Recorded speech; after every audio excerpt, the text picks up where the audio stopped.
Everyone, welcome to another episode of Marketing 101. This week, we're going to be going through around the horn when it comes to marketing. A lot of you are starting to get the concept of building your network, of getting a lot of people under your Rolodex, getting a lot of people connected to what you do so that you can build your network and get referrals. That's the whole point of networking, is that people know who you are, but really we're missing the point. I think we're looking for the referrals and very confused on how to get there. So a lot of people are not building the roadmap properly on how to get to the point where other providers and other professionals in your area will actually be able to refer to you. It's nurturing that relationship and building that relationship capital that ends up getting you there. So let's start talking about networking, because it's actually a lot more beefy than we're making it out to be. I mean, it's not just simple as just shaking someone's hand and then boom, they're going to start referring to you. Um, the best thing to do is determine which professionals you want to work with. You got to identify your network. So most common things that happen with service providers is we go to other service providers, medical doctors, pediatricians, massage therapists, nutritionists, trainers, and we do the same thing over and over again. But you got to remember, they're being approached by every other chiropractor as well. They're doing the same thing, trying to network with many of them strictly just try and find as many chiropractors as they can to network with, because you guys are such great referral sources to them, but not vice versa. So we got to think a little bit deeper when it comes to the network of professionals that we want to work with. It's not just those people. We want to go based off of our ideal client, your ideal patient. So if you're seeing patients right now, pick the ones that are your favorite, the ones that pay, that show up on time, that refer. Those are your ideal clients. And where do they go? Are they seeing all those people as well? Physical therapists, medical doctors, massage therapists, nutritionists, are they doing all that stuff? Or are they doing some other stuff on top of that? Are they going to hair salons? Are they going to Whole Foods? Are they doing other things? That's where these broader networks can start to get together. We're always thinking inside the box. Uh, PT, medical doctors, attorneys, we want to get referrals from them because of our acute mindset of just helping people with injuries or helping people with chronic conditions. But we really want to think bigger than that and build that broad network of people through there. So really think about your target network and who's there. You start from there, and then you want to join professional associations. Now, you don't have to show up to all the meetings, but being part of the associations helps you as long as they have a broad internet presence. So maybe your state board association, maybe the local chiropractic society, whatever may be close by, and being listed on their website can help you just in SEO categories there as well. But also attend those local meetings and seminars. That's another great way to meet these people and people that you may have never thought of to integrate with or network with in the first place. And then what you have to do is a little bit of the groundwork. You got to build an online presence for yourself. You really got to start putting all your stuff on your social media. You got to have a LinkedIn profile so that your credibility starts to improve with who you're mixing and mingling with. So when you start to network with people, you actually have something relatable for them to go back and look upon. Or if they forget your name, or they're like, oh man, who was that person I went to talk with? They're all the way up in North Pittsburgh area. And they can just search and find you by some type of credential or the name of your clinic or something online, which really helps. And then just participate on all the online stuff that you do. We forget about that. We create this stuff, we leave it and forget it, and then we wonder why it's not working. Participate in your online forums and the groups that you're part of. But you actually have to say stuff. You actually have to participate and like or leave a comment or do something so people can see you. Be super active in your local neighborhood communities as well. Have your current patients that are in those communities, remind them, leave it on the whiteboard in your front office or your waiting area, and tell them, hey, are you part of this neighborhood group? Are you part of this neighborhood group? And if you're not, join it. And just whenever anyone asks for a chiropractor, make sure you're referring us there. We'd really appreciate it. This happens organically, but by stimulating referrals that way, it works really well there. So being part of the online presence that you create, being part of the forums, being part of the groups, and then collaborate on patient care. When you do refer someone, send a letter, send something to that office, to the physical therapist saying, hey, this is how far we've got so far with my diagnosis. What do you think? Send us your report on what you're going to do for the patient moving forward. It builds a back and forth relationship with them, and it shows that you actually take one step further than just the referral. A big thing right now is just so many people are so busy that when you send a referral, it's hard for that patient to get in. It's hard for the patient to relay the communication of where they are so far. Some of them can barely get in because the provider is so busy. So this is the number one complaint we are learning as we grow with our networks. Not only does our practice grow, but the people that we've referred to over the years, their practices have grown too. And then we get some disgruntled patients that come back like, why'd you refer me there? They can barely get us in. It's because you weren't keeping that relationship open. You didn't know that they were running into all these problems. You didn't know that, they're on mat leave. The actual doctor you're referring to is on mat leave. So these are little things that tell me who your friends are and I'll tell you who you are. It's one of those virtues that means a lot. It tells me who you surround yourself with really tells us who you are too. So if you're referring to bad sources, this comes back to hurt you too. So protect yourself on that. Keep your group together. We talk about your network of 100 people, your group of the 20 closest ones that you interact with and do business with, and then your gang. We talk about that posse that you create, that clique, that gang of 4, 5, 6 people that you have in your gang, that you guys is just so tight, so close that you're always referring back and forth. Staying on top of that gang and knowing where they're at is important. But that group of 20 that you have, those are the people that sometimes you forget about, and a couple of years goes by and you didn't know that they moved out of town. You learn through the grapevine. These are things that can come back and actually hurt you. So when you're building this system, and I call it around the horn. If you play baseball, you know what that is. Before, when the pitcher strikes someone out, the catcher will throw it to first base, the first baseman will throw it to second baseman, the second baseman will throw it to the third baseman, shortstop, and then right back to the pitcher. That's going around the horn. That's the same thing. That's your gang, right? That's the infield gang that you have that's close and tight.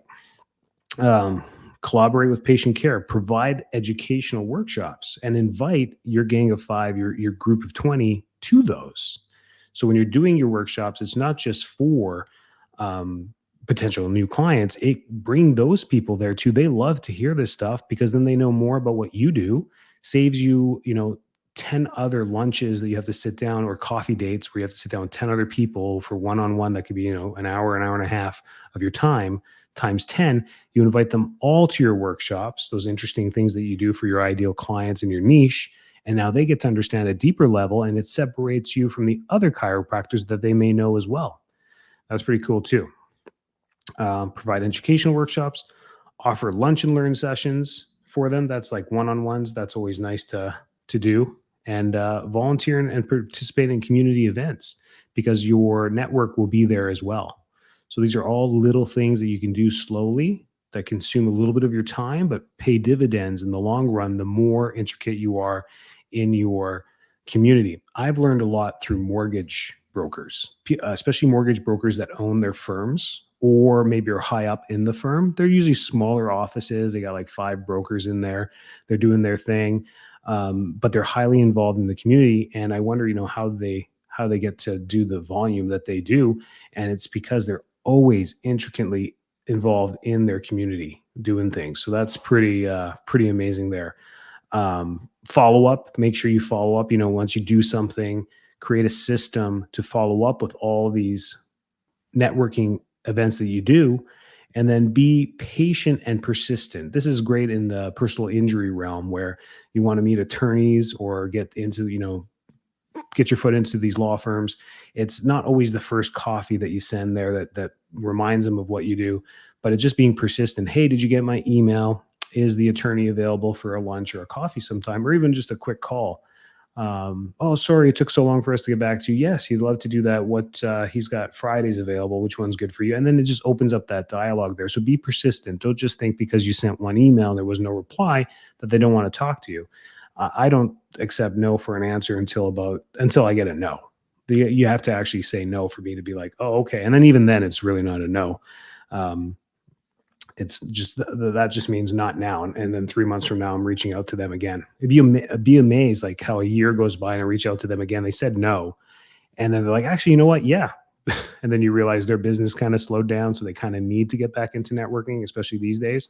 So be persistent. I think this is what separates greatness from good is really the persistence of people wanting to do that. I beat myself up as an owner all the time about being, I could do more, I could be lazy. I'm sure we all do this as entrepreneurs. And what else could we do? What could I have done better to be in a better position today?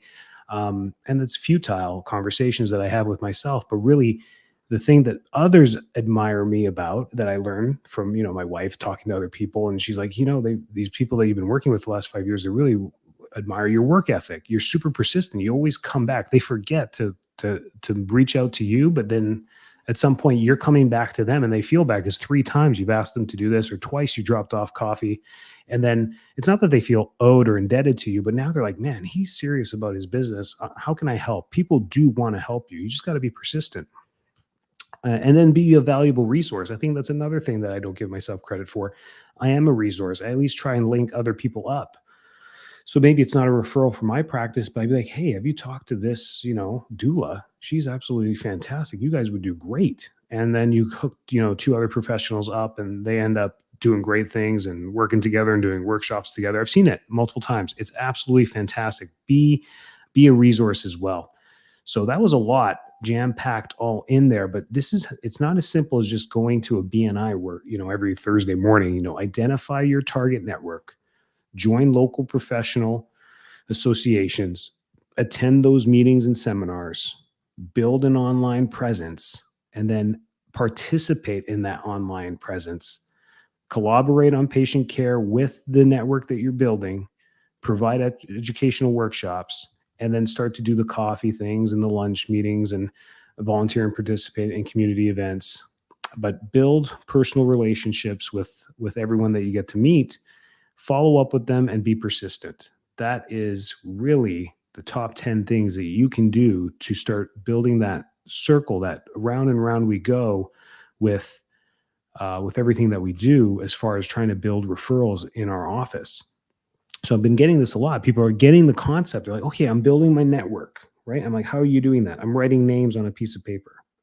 Okay, it's a good start. Way to go. At least now you have a source of all the people that you're getting to meet. That's really important. Name, phone number, email, and address of all these people that you're getting in your network, which is really good. And remember, your network changes every year. You have this list of 100 people.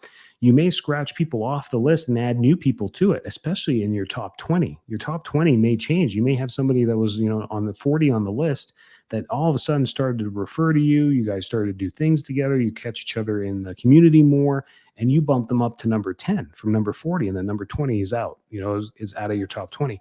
And those are the people and we just use these numbers because it can get out of control. You can only really focus on about 100 people total in just the general concept as one individual. So this comes from psychology. That's why we pick 100. So those of you with like 5,000 friends on your Facebook page, I mean, you truly don't know what 5,000 of them are up to. There's just no way to keep in contact with them except through social media. So it's really the 100 thing. And really, let's be honest, it's truly the group of 5 that you're going to spend your time with. It's the 100 that you have on your Rolodex that you can make contacts with. So when they do reach out to you, you'd be like, oh, hey, John, it's been a while. How's it going? Catch me up. What's new? Thanks for the referral. And that's how you just want to stimulate both the sources of your referrals, the referrals that come to your office. You want to thank people for that. You want to give credit to where credit is due. That just make people feel appreciated for doing that because you're super appreciative for every referral that you get as well. And that's how you build just a good foundation to any business. So this has been a number one topic recently with a lot of clients online and groups that I've been a part of. Is like, okay, I'm getting the concept, but what do I do?